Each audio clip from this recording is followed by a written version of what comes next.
No, no, no, no! I worked on Evil Dead 2 for Doug Beswick and met Sam and gone on set, and we did a giant tree branch and a apple-headed creature that came in a door and a couple other things. And when he was doing Darkman, he said, I have some designs that are kind of wet and gooey, and I wanted to see what you suggest to us that would have a different look. So I did a little sculpture of what I thought was Darkman, which I thought was Bruce Campbell.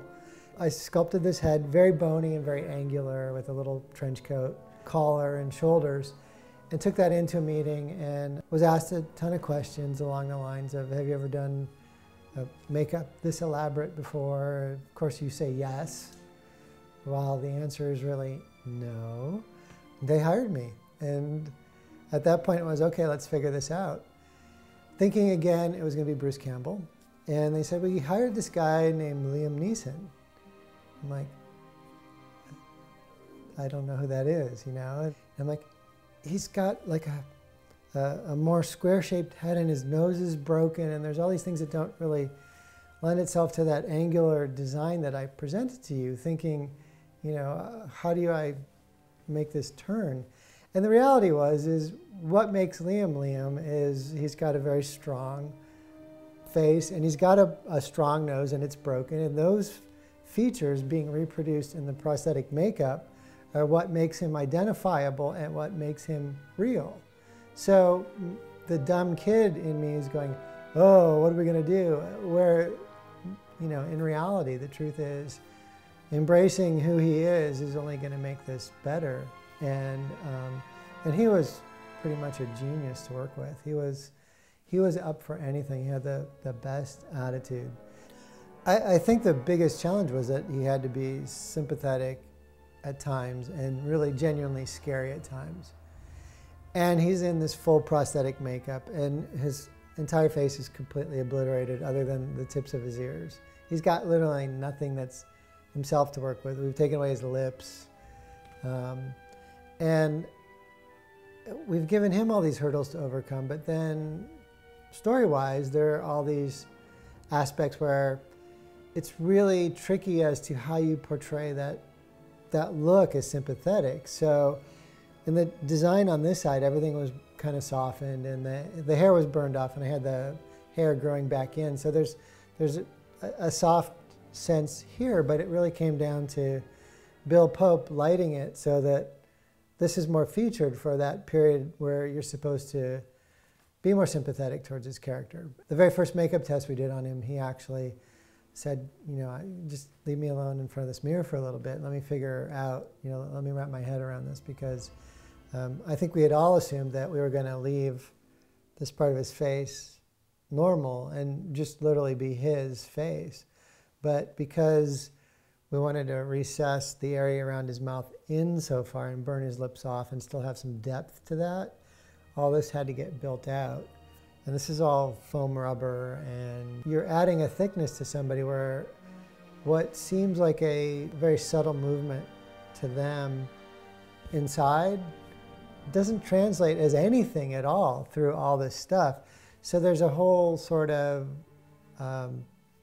learning curve that needs to take place to figure out how much more to sort of push it, and what might feel like is too much through all this foam latex is a lot less. So he wanted some time to sit with it and just figure it out.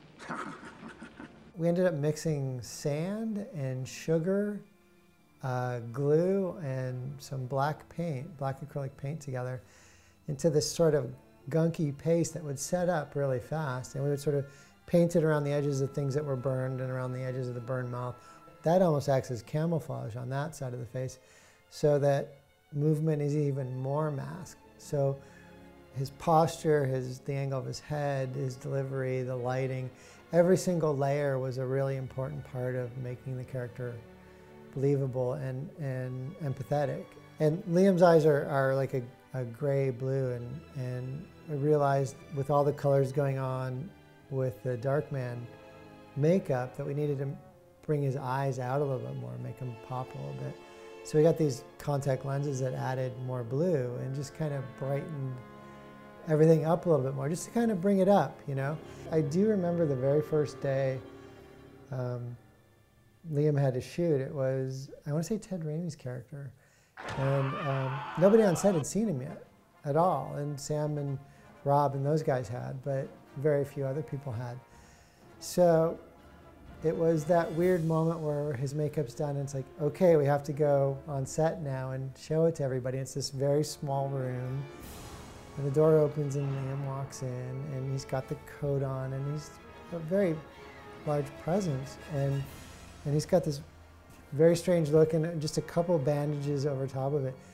And everybody just like stared at him for a minute. And then I think somebody started to like applaud and then it was just kind of like, yeah, let's do this. And then away we go. It's like, okay, we're committed. This is really what he looks like. That was the last chance anybody gets to change it.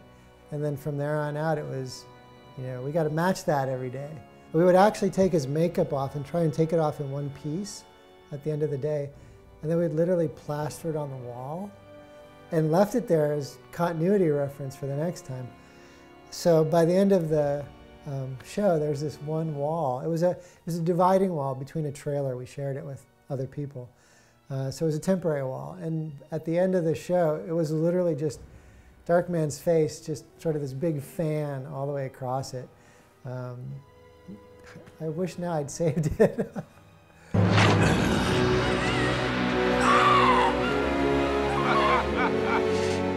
You truly are one ugly son of a bitch! One of the ideas was, since Darkman has all these burned through areas, Sam thought it'd be really cool if we could see light through some of these areas. And it's like, we thought for about 10 minutes about trying to put some lights on Liam, like maybe when he passed by a backlight, we could turn it on. And it was like, it would be too limiting and there would not be enough depth. So we ended up actually building an animatronic puppet of Darkman and experimented with a helmet for Liam to wear with all these bend sensors so that it would copy his expression and all this stuff that nobody had done before. Like, oh, this is really cool. And then it was decided when we got on set that the humanity that Liam brought to the character far outweighed the technical, you know, curiosity almost of this other thing. So it kind of literally got sort of pushed off to the side.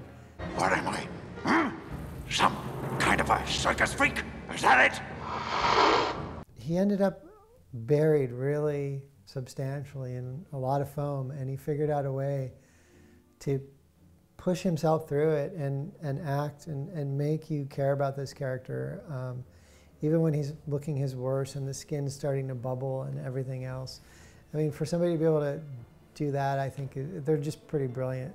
He was so aware of what he had on and the limitations of it, but he never looked at it as a limitation. He always looked at it as a challenge.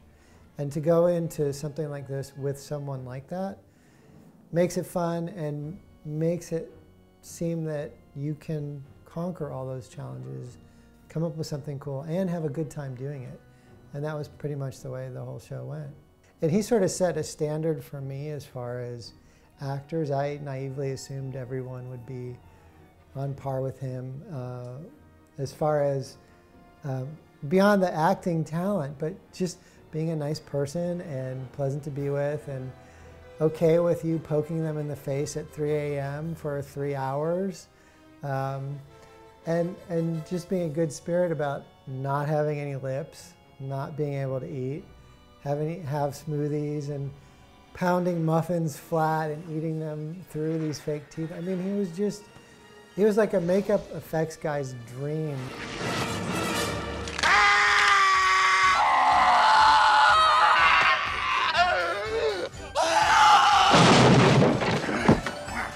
Take it now. Take it. Take the fucking elephant. Sam's concept in the film is this synthetic skin has a shelf life, and at 98 minutes it's gonna go, it's gonna melt. So the first time you see it, it's just a nose in a tray. And we cast a gelatin nose and hit it with a heat gun and it melts. And it's like, okay, that was easy. And then it's like, okay, we have to do these peel off masks that melt, and all these examples of the skin decaying. We use gelatin, and for all the blistering and bubbling, it's a gelatin makeup with little tiny blister pockets with little tubes, and somebody on the floor right next to him squeezing bulbs, making everything work. But the nice thing about this film was there were so many other things to do. There was the carnival guy with his fingers bent back. There was the lizard man. There was all the masks. There was always something different for us to do to keep us sort of engrossed, like shooting rivets into people's hands and pulling them out in reverse, and just, you know, it was a very creative time, and Sam is obviously someone who's a blast to be creative with, because you know, your idea bounced off him, bounced off Liam, bounced off Rob Tappert. It's just like things start coming up that you wouldn't have thought of as just one person, and Sam's like, yeah, let's try that, and it was a great environment to be in and be creative in. Besides the end product being awesome, it made the whole experience really fun and very rewarding. When it was over, it was kind of depressing. I mean, everyone, the still photographer, everyone had ideas, and everybody was part of the mix the whole way through. As something to look back on, it's one of those genuine experiences where, as an artist, I felt very fulfilled. As a human being, I met a lot of really great people. I've stayed friends with a lot of them, and I look at it as one of the highlights of my career, and I hope that in another 24 years I still am just as enthusiastic about it as I am now. I'm everyone and no one. Everywhere